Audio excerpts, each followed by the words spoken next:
अस्सलाम वालेकुम दोस्तों, मैं हूं असलम आलम और आप देख रहे हैं गल्फ़ एक्सपर्ट। दोस्तों, आज की वीडियो में कतर के बारे में कुछ अपडेट देने वाला हूं। आगे नेपाली भाइयों के लिए गुड न्यूज़ है, फ़्लाइट के बारे में बताने वाला हूं। कतर से नेपाल के लिए और फिर नेपाल से कतर के लिए फ़्लाइट का क्या शेड्यूल है, इसके बारे में डिटेल से बताने वाला हूं। तो इस वीडियो को आखिर तक ज़रूर देखें ताकि आपको पूरी जानकारी मिल सके और मज़ीद इस तरह की वीडियोज़ के लिए चैनल को सब्सक्राइब कर लें। तो दोस्तों, हम बढ़ते हैं आज की वीडियो की जानिब। मई के महीना में कतर में रहने वालों की कुल तादाद टोटल जनसंख्या 26,29,000 बताई जा रही है। ये तादाद हर महीना के लास्ट में दिखाई जाती है। अगर हम अप्रैल को देखें तो अप्रैल के मुकाबले में मई के महीना में 0.7 की कमी वाकई हुई है। अगर साल 2020 को देखें तो 2020 के मुकाबले में 2021 में 6.4% की कमी हुई है। इसमें वो कतरी शामिल नहीं हैं जो अभी कतर से बाहर दूसरे मुल्कों में हैं। इसी तरह वो खारजी भी शामिल नहीं हैं जो अभी कतर से बाहर अपने मुल्कों में छुट्टियों में गए हुए हैं या और किसी काम से दूसरे मुल्कों में गए हुए हैं, तो ये लोग शुमार नहीं हैं। ये सिर्फ कतर के अंदर रहने वालों की कुल तादाद है। तुर्की की तरफ से कहा गया है कि कतरियों के लिए PCR टेस्ट करवाना ज़रूरी नहीं है। इसमें दो तरह के लोग शामिल हैं। पहले कैटेगरी में वो लोग शामिल हैं जिन्होंने कोविड-19 की वैक्सीन का मुकम्मल डोज लगवाया है, उसके बाद उसको 14 दिन गुजर गए हों। और दूसरी कैटेगरी में वो लोग शामिल हैं जो इस वायरस से कोविड-19 की बीमारी से रिकवर हो गए हैं। तो इन दोनों के पास में अगर सर्टिफिकेट है तो ऐसे लोगों को तुर्की जाने पर PCR टेस्ट करवाना ज़रूरी नहीं है, तो इनके लिए PCR टेस्ट माफ़ है। कतर में 1 जून को कोरोना के खिलाफ प्रिकॉशनरी मेजर्स को न अपनाने की वजह से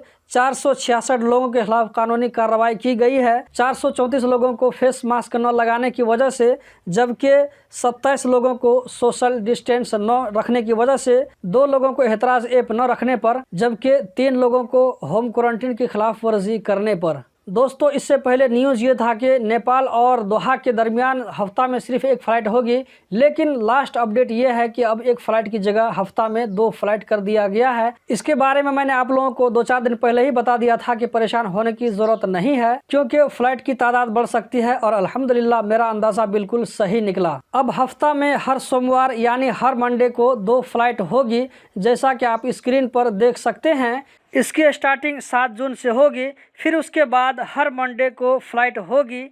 एक बात अपनी तरफ से बता दूं, वो ये कि बाद में फ़्लाइट की तादाद ज़्यादा भी हो सकती है। नेपाल एयरलाइंस काठमांडू से पैसेंजरों को लेकर दोहा के लिए जाएगा, फिर वही फ़्लाइट दोहा से काठमांडू वापस पैसेंजरों को लेकर आएगा। दूसरी तरफ हर मंडे को कतर एयरवेज दोहा से पैसेंजर को लेकर काठमांडू आएगा और फिर काठमांडू से पैसेंजरों को लेकर वापस दोहा जाएगा।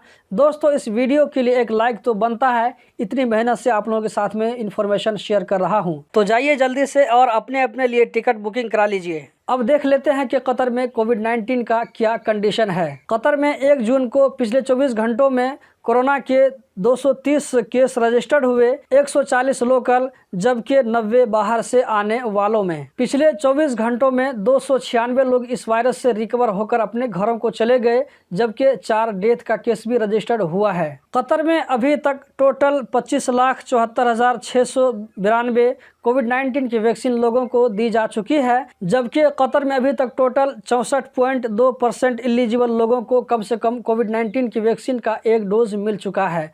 तो दोस्तों, यही थी आज की वीडियो। कतर के बारे में इसी तरह की जानकारी, इसी तरह की वीडियो देखते रहने के लिए चैनल को सब्सक्राइब करें, वीडियो को लाइक करें। बहुत बहुत शुक्रिया।